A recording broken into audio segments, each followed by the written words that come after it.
और बात करते हैं, जवाब तो देना पड़ेगी, क्योंकि हकीकत तो यह है कि जिनको जवाब मांगना है वो संसद छोड़कर सड़कों पर साइकिल चला रहे हैं, और जिनको जवाब देना है वो कहते हैं कि महंगाई के लिए पंडित जवाहरलाल नेहरू जिम्मेदार हैं। सोचिए जरा, आम आदमी किससे क्या उम्मीद करे और किससे क्या अपना रोना रोए। हालात यह है कि महंगे टमाटर का लाल रंग लहू के लाल रंग को पानी कर देता है, और सब्जियों का राजा आलू अच्छे अच्छे को फकीर करने में लगा है। तेल आम आदमी का निकल रहा है और पेट्रोल डीजल गाड़ी के साथ इंसान की रफ्तार को रोक रहे हैं। अब की बार महंगाई पर मार, ये नारा अब रुला रहा है, क्योंकि अब की बार महंगाई की मार, जनता लाचार, अब रहम करो सरकार। सत्ताधारी पार्टी मानकर चले कि बहरी हो चली है और लगता है कि विपक्ष अंधा हो चला है, तभी तो सत्ता में बैठे हुक्मरान महंगाई को कंट्रोल कर नहीं पा रहे या फिर करना नहीं चाहते, और विपक्ष में बैठे सियासतदान विरोध की रस्म अदायगी कर जिम्मेदारी का हल्ला करने से थक नहीं रहे।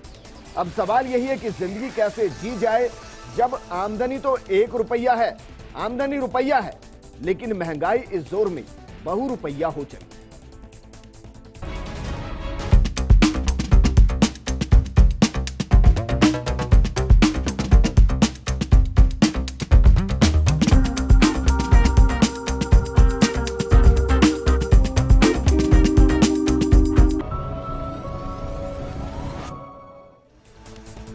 वैसे तो कोरोना के बाद जिंदगी काफी हद तक बदल चुकी है। एक दूसरे के घरों पर गेस्ट के तौर पर कोई नहीं जा रहा, बहुत कम जा रहे, लेकिन फिर भी जब घरों में गेस्ट आ जाए इन स्थिति में तो माथे पर पसीने आने लगते हैं, क्योंकि आओ भगत में जेब की गर्मी निकल जाती है। लेकिन फिर भी हमने इस मुद्दे पर बात करने के लिए बेहद खास गेस्ट आपके लिए बुलाए हैं, जिनसे सहसम्मान पूछेंगे कि महंगाई कम होगी भी या नहीं होगी। हमारे साथ मौजूद हैं बीजेपी नेता सुरेश गर्ग जी, कांग्रेस नेता स्वर्णिम चतुर्वेदी जी, वामदल के नेता लक्ष्मण सिंह जी और अर्धशास्त्री प्रियंका झाबक जी। शुरुआत करते हैं, और शुरुआत सुरेश गर्ग जी आपके साथ करते हैं, क्योंकि सत्ता में आपकी सरकार बैठी है जो वादा करके आई थी कि अब की बार महंगाई की मार को खत्म कर देंगे, और महंगाई इतनी बढ़ जाएगी किसी ने सोचा नहीं था। मानकर चलें कोई राहत नहीं। सोलंकी जी, महंगाई दर आज की तारीख में पिछले 4 महीने के अंदर सबसे कम है। पिछले 4 महीने पहले 6.3 थी, आज 6.26% महंगाई दर है। आप अगर यूपीए गवर्नमेंट और एनडीए गवर्नमेंट से कंपैरिजन करेंगे या पिछले सालों के कंपैरिजन करेंगे, यूपीए गवर्नमेंट के अंदर महंगाई दर 12% तक जा चुकी थी, आज की तारीख में 6.26% है। जो आरबीआई ने जो पैरामीटर फिक्स कर रखे हैं, मेरा गांव बस्ती का व्यूअर है, मेरा शहर का व्यूअर है, मुझे उन्हें इन चीजों में मत उलझाइए। मुझे सिर्फ मोटा मोटा ये बताइए साहब कि आलू के दाम क्या थे, टमाटर के दाम क्या थे, गोभी के क्या थे, तेल के क्या थे, पेट्रोल डीजल के दाम क्या थे। हाँ, मैं यही ना तो महंगाई दर से आम आदमी की रोटी बनती है बात सुने तो और ना पेट भरता है। बताइए सर, सुनिए, बताइए। आप पेट्रोल की बात कर रहे हैं, पेट्रोल के अंदर सेंट्रल गवर्नमेंट एक्साइज लेती है 32 रुपए 90 पैसे। राजस्थान गवर्नमेंट का वेट है 29 रुपए 88 पैसे। सेंट्रल गवर्नमेंट के 32 रुपए 90 पैसे में 1 रुपए 80 पैसे हम स्टेट को देते हैं, तो 29 रुपए 88 पैसे 1 रुपए 80 पैसे बढ़ के वो 31 रुपए 68 पैसे हो जाता है, और सेंट्रल गवर्नमेंट के पास में 31 रुपए 10 पैसे हो जाता है। तो आप ये बताइए कि सेंट्रल गवर्नमेंट के पास पैसा ज्यादा है या स्टेट गवर्नमेंट के पास ज्यादा है? इसके बावजूद भी यहाँ पे वेट कम नहीं है। आज हिंदुस्तान के अंदर सबसे ज्यादा वेट है वो राजस्थान के अंदर है। क्रूड ऑयल के अंदर राजस्व राजस्थान के अंदर 3600 करोड़ रुपए का क्रूड ऑयल है। क्रूड ऑयल से राजस्व की प्राप्ति होती है, जबकि गुजरात के अंदर मैं ये कह रहा हूं कि केंद्र सरकार महंगाई कम करेगी या नहीं करेगी सर? आज बिजली की दरें राजस्थान के अंदर सबसे ज्यादा है। आज 2.5 रुपए 3 रुपए पर यूनिट बिजली की दरें लेने के बावजूद ही आज 12-13 रुपए के अंदर प्रति यूनिट वो पड़ रही है हर उपभोक्ता के ऊपर। पानी की दरें जो 100 रुपए जनता ये मान ले कि सब जमकर लूट रहे हैं। केंद्र सरकार राज्य सरकार पर ठीकरा फोड़ देगी, राज्य सरकार केंद्र सरकार पर ठीकरा फोड़ देगी। आम आदमी किस पर फोड़े सर? आम आदमी बताइए ना जरा, आज विपक्ष को मुझे बताइए ना 2013 के अंदर, सुनिए सुरेश गर्ग जी, 2013 के अंदर जरा बताइए केंद्र की एक्साइज ड्यूटी क्या थी? बताइए आज की एक्साइज ड्यूटी क्या है? आप उसी से कंपैरिजन कीजिए ना, वेट से और उससे। वेट आज कितना है? 36% वेट है राजस्थान के अंदर। जब हमारी गवर्नमेंट थी तब वेट 26% वेट था, आज 10% वेट बढ़ा हुआ है। आज महंगाई दर की बात करते हो, जब यूपीए गवर्नमेंट, मैं आपसे ये पूछ रहा हूं कि केंद्र सरकार में 2013 में एक्साइज ड्यूटी क्या थी? 2013 में एक्साइज ड्यूटी क्या थी केंद्र में? एक्साइज ड्यूटी आज 32 रुपए 90 पैसे है। 32 रुपए 90 मैं आपसे पैसे पूछ रहा हूं 2013 में कितनी थी सर? 1 रुपए 80 पैसे। मैं आपसे पूछ रहा हूं 2013 में एक्साइज ड्यूटी कितनी थी? स्टेट गवर्नमेंट के अंदर 29 रुपए नहीं जवाब देंगे ना सर? 31, यही तो समस्या है। 31 रुपए 2013 में एक्साइज ड्यूटी कितनी थी? बावजूद भी जनता राजस्थान के अंदर त्राही सुरेश गर्ग जी, 2013 में एक्साइज ड्यूटी कितनी थी? मैं बहुत सीधा सवाल पूछ रहा हूं। 2013 के अंदर जो एक्साइज ड्यूटी थी, जो एक्साइज का क्या होता है सर? सोलंकी जी, मैं ये चीज कहना चाहता हूं कि एक्साइज ड्यूटी बढ़ाई मैं आपको बताता हूं, आज उसके बदले में 5 से 7% एक्साइज ड्यूटी थी, जो आज 34% है। जनता को खाद्यान्न उपलब्ध कराया है। किसान सम्मान निधि के अंदर 1,35,000 करोड़ रुपए ट्रांसफर किए हैं। आज सर गिनाने से बात नहीं आएंगे ना, हमने 90,000 करोड़ गिनाने से बात नहीं आएंगे ना सर। आम आदमी का हाल क्या है आप जानते हैं ना।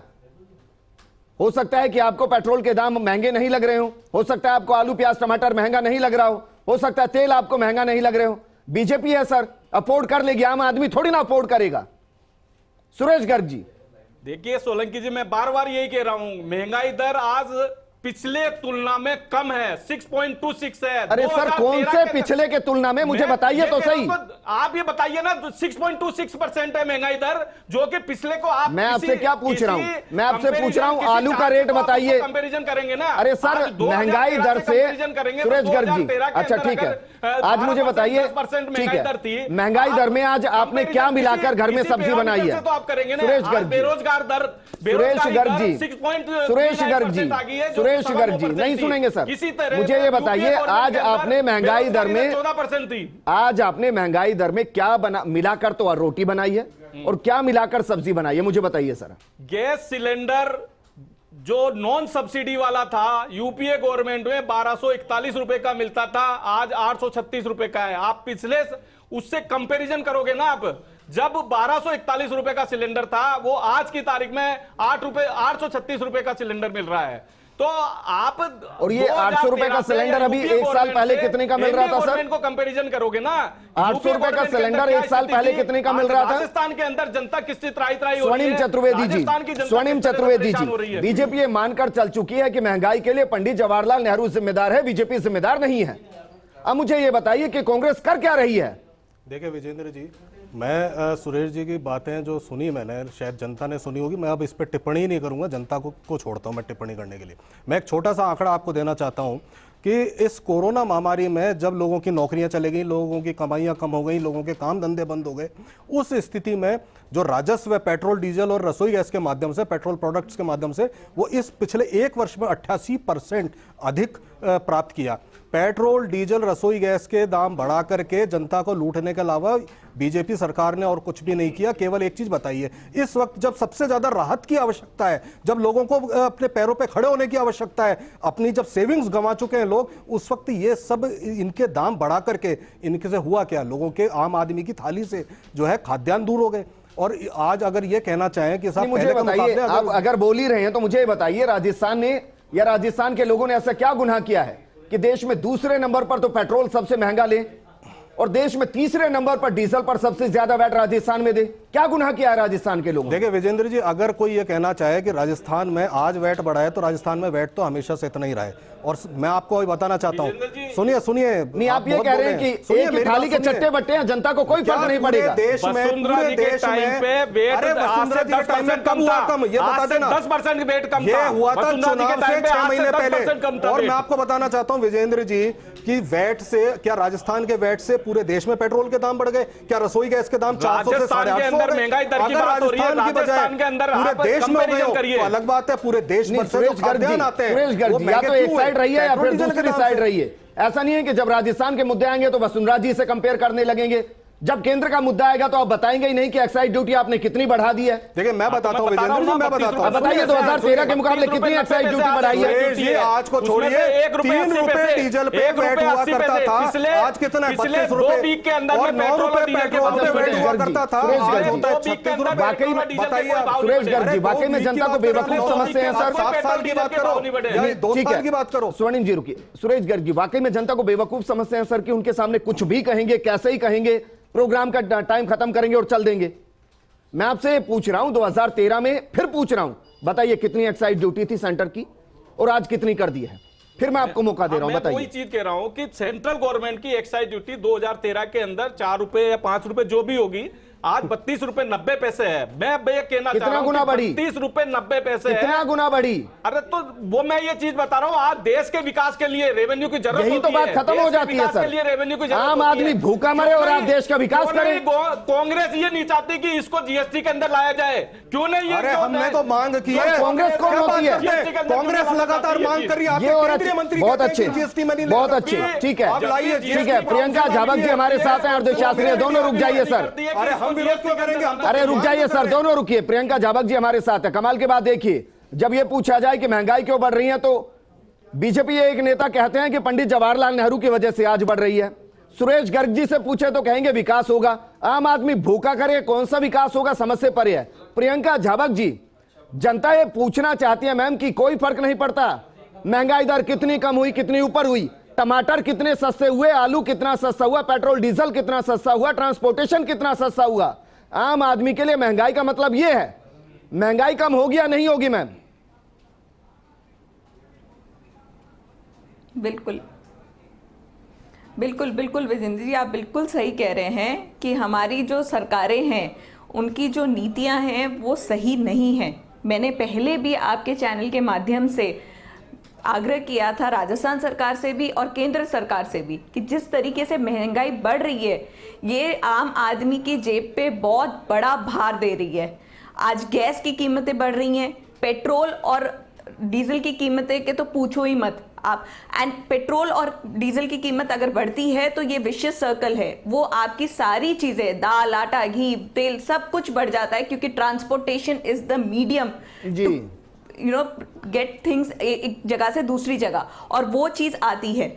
और जैसे इन्फ्लेशन बढ़ रहा है, अगर आप देखें जो आंकड़े आए हैं, ब्रिटानिया कंपनी के हो गए, जो एफएमसीजी कंपनियां हैं, उनके जो आंकड़े आए हैं, उनके प्रॉफिट्स नहीं बढ़ रहे हैं because the inflation is so high कि वो अपनी कॉस्ट भी कवर नहीं कर पा रहे, तो वो डेफिनेटली अपनी प्राइसेस बढ़ाएंगे टू गेट द प्रॉफिट्स। तो ये हमारी सरकारों को समझना पड़ेगा कि कहीं ना कहीं हम लोगों को एक नीति ऐसी लानी पड़ेगी जहां पे हम महंगाई को कंट्रोल कर पाए। मैम नीति है ना, कभी हिंदू मुसलमान कर देंगे, कभी जाति कर देंगे, एक दूसरे को कोस लेंगे, इसी पर जीत लेंगे चुनाव। किसको फर्क पड़ रहा है? यही तो नीति है आज की। सर दोनों सरकारें जहां पे राज्य सरकार अगर कांग्रेस की है और केंद्र सरकार बीजेपी की है अभी, तो जहां पे दोनों का मिसमैच है वहां तो प्रॉब्लम्स आ ही रही है। और राजस्थान को तो दोहरी मार पड़ रही है, राजस्थान को हर तरीके से मार पड़ रही है। कोरोना काल का है, मॉनसून अभी इतना बढ़िया नहीं हो पाया है, सब जगह पे बारिश का जो एक संतुलन होना चाहिए वो नहीं है। इकोनॉमिक का हमारा स्ट्रक्चर ढांचा बिगड़ चुका है because of the pandemic situation. अभी हम जो त्रासदी से गुजर रहे हैं, थाली ही बिगड़ चुकी है। आम आदमी समझ ही नहीं पा रहा खाए क्या। मुझे लग रहा है सबके घर में अब अचार ज्यादा पहुंच गया होगा। कम से कम रोटियां खा ले अचार के साथ, सब्जी ना बनानी पड़े। वापस आपके पास आऊंगा मैम। वामदल नेता लक्ष्मण सिंह जी हमारे साथ हैं। वामदल से लक्ष्मण जी, आप तो हमेशा से ही कहते हैं कि बीजेपी और कांग्रेस एक ही थाली के चट्टे बट्टे हैं, एक बार ये जनता की कोई नहीं सुनती है। मुझे बताइए ना कि वामदल कौन सा ऐसा कोई आंदोलन खड़ा कर रहा है, महंगाई के मुद्दे पर सड़कों पर आ रहा है, आम आदमी को इकट्ठा कर रहा है कि चलिए एक बार फिर हुंकार भरते हैं, संसद की तरफ हुंकार भरते हैं कि महंगाई को कम कीजिए। देखिए सोलंकी साहब, अभी गर्ग साहब और चतुर्वेदी जी बड़ी जोश के साथ बात रख रहे थे। निश्चित रूप से ये अपनी बात कहने की कोशिश करते हैं, लेकिन जनता के सामने ये बिल्कुल नंगे हो चुके हैं। दोनों राजनीतिक दल हैं जिनकी जो कॉरपोरेट के लिए काम कर रहे हैं, सिर्फ आम जनता को परेशानी में डालने का काम कर रहे हैं। महंगाई का सवाल नहीं, सारे सवाल किसी भी सवाल को उठा लीजिए। आज बेरोजगारी किस कदर है, महंगाई किस कदर है, इस देश में अराजकता किस तरह कदर है। आपने ठीक एक बात सही की, इनको जनता से वोट लेने के लिए जाति, धर्म और क्षेत्र और भाषा की लड़ाई करा करके ये अपना उल्लू सीधा करने की कोशिश करते हैं। वास्तविकता है कि महंगाई आज बहुत चरम पे है और आम जनता की हालत यह है कि लूटती जा रही है। अब उसका क्या है, गुस्सा कब इनके सामने आएगा वो समय लगेगा, लेकिन निश्चित रूप से नहीं। लेकिन मुझे बताइए ना, मैं तो ये समझ ही नहीं पा रहा हूं। देश ने वो दौर भी देखा है कि जब प्याज के दाम बढ़े थे तो सरकार गिरा दी गई थी, शाइनिंग इंडिया हो रहा था, लेकिन प्याज के छिलकों के बीच में सरकार घुस गई थी। बिल्कुल आज की तारीख में विपक्ष है कहां सर? नहीं, साइकिल चलाने और चार साइड से बॉडीगार्ड को घुमाने से थोड़ी ना प्रदर्शन होता है। ऐसा सोलंकी जी आप नहीं कर सकते। विपक्ष कहां? यह हो सकता है कि वाम दलों की कैपेसिटी कमजोर है वाम दलों का। मैं तो कांग्रेस को भी कह रहा हूं सर। नहीं, कांग्रेस शामिल है इस मुद्दे पर सर विरोध प्रदर्शन सांकेतिक नहीं होना चाहिए, संघर्षशील होना चाहिए। सोलंकी साहब, नीतिगत मामलों में कांग्रेस बीजेपी में कोई फर्क नहीं है। आर्थिक नीति, जब मनमोहन सिंह जी आर्थिक नीति लाते हैं तो एडवाणी जी उनकी प्रशंसा करते हैं तो हमारी नीतियां चुराई हुई। ये दोनों की आर्थिक नीतियां एक हैं। इस देश की बर्बादी के लिए जो अर्थनीति इन्होंने अपनाई है वो मनमोहन सिंह जी के वक्त में अपनाई गई, नरसिंह साहब के वक्त में अपनाई गई, और वही आज बीजेपी उसको और तेजी से आगे बढ़ाने का काम कर रही है। स्वर्णिम चतुर्वेदी जी, महंगाई लग भी रही है विपक्ष को या नहीं लग रही है? क्योंकि अगर लग रही होती और जख्म शरीर पे होता तो चिल्लाते हर कोई घूमते, ऐसा तो कुछ दिखाई नहीं देता सर। देखिए विजेंद्र जी, हमारे यहाँ तो जो महंगाई को लेकर के पूरे देश भर में हमारा आंदोलन चल रहा है। अभी 11 दिन का हमने पखवाड़ा मनाया महंगाई को लेकर के, विभिन्न तरह से जो है विरोध प्रदर्शन किए लगातार, और ये लगातार रहेगा, चाहे दिल्ली में हो, चाहे जयपुर में हो, या देश के किसी भी कोने में, राजस्थान से लेकर के कन्याकुमारी तक कांग्रेस जो है। अपने दिल पर हाथ रख कर ये कहिए, इसको प्रदर्शन कहते हैं, इसको धरना प्रदर्शन कहते हैं, इसको विपक्ष की आवाज कहते हैं? देखिए ये होता है। देखिए विपक्ष ने अपनी आवाज पूरी बुलंदी से उठा रहा है, और ये तय बात है, ये जो सरकार जिसने आंख पर पट्टी बांध ली है और सिर्फ पेट्रोल डीजल और रसोई गैस के माध्यम से अपना राजस्व इकट्ठा करने में लग रही है, और कॉर्पोरेट टैक्स अपने गिरबान में झांकते हैं। बिल्कुल, मैं आपको आंकड़ा दे रहा हूं, और यह आंकड़ा राज्यसभा के अंदर रखा गया है, सुन लीजिए जरा। राजस्थान का क्या हाल है? राजस्थान के अंदर 29 रुपए तो पेट्रोल पर उगाही कर रहा है राज्य सरकार। 29 रुपए, 29 रुपए 88 पैसे, 29 रुपए 88 पैसे। सर आपका आंकड़ा लगूगा, मैं तो राज्यसभा का आंकड़ा दे रहा हूं। 29 रुपए 4 पैसे हैं। इसके अलावा डीजल पे 21 रुपए 67 पैसे उगाही कर रहा है। ये राज्य सरकार कर रहा है, किसी को देना नहीं है। बिल्कुल, एक आम आदमी 1 लीटर पेट्रोल लेने जाता है तो 20 रुपए राज्य सरकार को दे देता है। 40 सेकंड आप केवल मेरी बात सुनिए। मैं आपको इतना सा आंकड़ा देना चाहता हूं, जब यूपीए गवर्नमेंट थी और 3, साढ़े 3 रुपए और 9 रुपए जब डीजल और पेट्रोल पर वैट हुआ करता था, तो इसका आधा पैसा राज्य सरकारों को जाता था। मैं राजस्थान की बात नहीं कर रहा हूं, और राजस्थान में जो वैट परसेंटेज थी जो आज है उस वक्त भी वो थी, लेकिन पेट्रोल 55 से 70 रुपए तक ही गया था। आज क्यों बढ़ा? आज 108% आपने वैट क्यों बढ़ाया बताइए? आज इस स्थिति में मुझे बताइए, मैं आपसे बार बार एक ही सवाल तो कर रहा हूं। राजस्थान के लोगों ने क्या गुनाह किया है सर? और सुनिए, राजस्थान में पेट्रोल पर राजस्थान में मणिपुर के बाद सर्वाधिक 36% लगता है वैट। सुनिए, ये आप सुनिए जरा, मैं आंकड़े दे रहा हूं आपको। बिल्कुल मेरे पास। और डीजल पर राजस्थान में उड़ीसा और तेलंगाना के बाद सबसे ज्यादा वैट है। देखिए क्या गुनाह किया है राजस्थान ने? विजेंद्र जी, राजस्थान ने गुनाह नहीं किया, गुनाह तो देश की जनता से हो गया केंद्र में बीजेपी को चुन करके। जब एक्साइज ड्यूटी लेते थे तो उस एक्साइज ड्यूटी में सभी स्टेट्स का हिस्सा होता था। अभी भी है सर, सुनिए अभी भी है। 1 रुपए 80 पैसे एक्साइज ड्यूटी तो केवल, अब तो एडिशनल एक्साइज, स्पेशल एक्साइज और सेस है, उसमें हिस्सा नहीं है। केंद्र सरकार को, बिल्कुल नहीं है, केंद्र सरकार को सभी राज्यों को देना है, और वो आंकड़ा अगर मैं गलत नहीं 40% है। अजी 1 रुपए 80 पैसे की जो सिर्फ एक्साइज ड्यूटी है उसमें से देते हैं 90 पैसा, और जो एडिशनल एक्साइज है, स्पेशल एक्साइज है और जो सेस लगाया है उसमें नहीं देते। जो पिछले साल 12 रुपए डीजल पे और 10 रुपए पेट्रोल पे बढ़ाए थे उसमें हिस्सा नहीं है राज्यों का, तो राज्य कहां जाएंगे? राज्यों से जो जीएसटी कलेक्शन होता है आम आदमी का तो नाम पे कहां जाएंगे? और वही हो रहा है। और राजस्थान का तो वैट वही तो हो रहा है जब 70 रुपए का पेट्रोल था। आज सुरेश गर्ग जी, मैं आपके पास ही आ रहा हूं sir. Suresh Garg ji, petrol diesel से 20 दिन पहले तक बीजेपी ये कहकर चिल्ला रही थी कि कांग्रेस के दौर में जो बॉन्ड लिया गया था उसकी मैच्योरिटी का टाइम आ गया, मजबूरी में हमें एक्साइज ड्यूटी बढ़ानी पड़ी। अब राज्यसभा का मैं आंकड़ा दे रहा हूं, इसको जरा सुन लीजिए। 2020 और 21 के अंदर राज्य सरकार ने 3.45 लाख करोड़ रुपए सिर्फ एक्साइज ड्यूटी से कमाया है। 3,45,000 करोड़ रुपए 3 साल के अंदर। 7.78 लाख करोड़, यानी कि लगभग 8 लाख करोड़ रुपए एक्साइज ड्यूटी से कमा चुके हैं सर। फिर भी बॉन्ड का रोना रो रहे थे। ये कब तक कमाई चलती रहेगी सर? जनता की जेब तक तो पहुंचाइए कुछ। बिल्कुल सही है सोलंकी जी, आपने जो आंकड़े दिए बिल्कुल सही है। मैं ये कहना चाहता हूं कि इन्होंने यूपीए गवर्नमेंट में 1,30,000 करोड़ रुपए के बॉन्ड इश्यू किए थे अपनी खींच मिटाने के लिए, अपने महंगाई दर को कम करने के लिए। उसका पेमेंट, अरे तो भैया सुनो तो सही, 1,30,000 करोड़ रुपए अब हमको जनता से लूट करके 1,30,000 करोड़ रुपए अब हमको पेमेंट करना पड़ रहा है विद इंटरेस्ट। दूसरा, जहां तक 7 लाख करोड़ रुपए की आप एक्साइज ड्यूटी से कलेक्शन की बात करते हो, आज हमने किसान सम्मान निधि के अंदर 1,45,000 करोड़ रुपए दिए हैं। 80 करोड़ जनता तो को फिर वाहवाही किस 1 चीज लाख के लूटते हैं सर? गजब का सिस्टम है। प्रियंका झाबक जी, मेरे पास अब वक्त की कमी है सर, रुक जाइए। प्रियंका झाबक जी, बीजेपी और कांग्रेस से इसका समाधान नहीं निकलेगा मैम, कोई समाधान बताइए। अब कमर टूट रही है जनता की। सर जो सरकारों की, जो दोनों सरकारों की एक दूसरे पे डालने की नीति है, इससे चीजें नहीं सुलझेगी।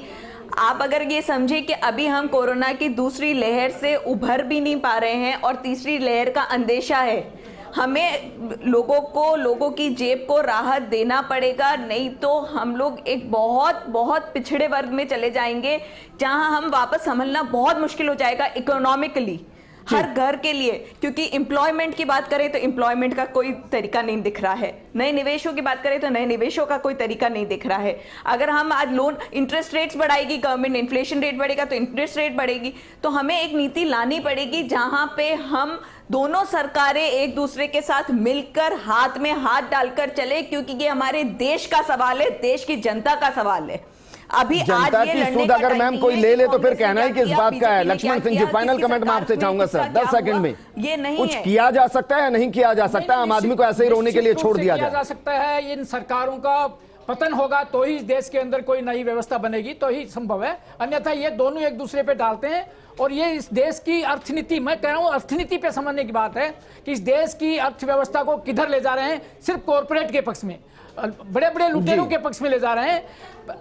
आप देखिए 50 पैसे का आलू 35 रुपए किलो में बेच रहे हैं, 35 रुपए 300 ग्राम बेच रहे हैं। ये हालत है इनकी। सोने की चिड़िया जाना जाता ये लूट खसोट मची हुई इस देश के अंदर। और ये देखिए कांग्रेस बीजेपी का सवाल नहीं है, ये सवाल अब इस देश की जनता को समझना पड़ेगा।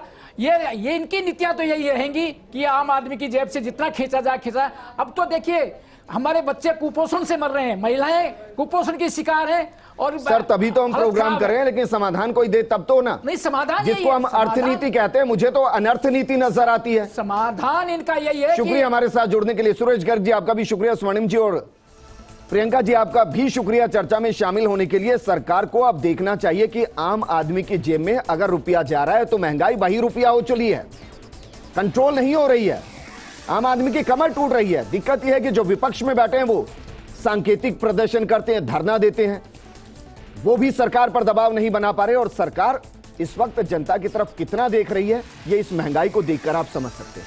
नमस्कार।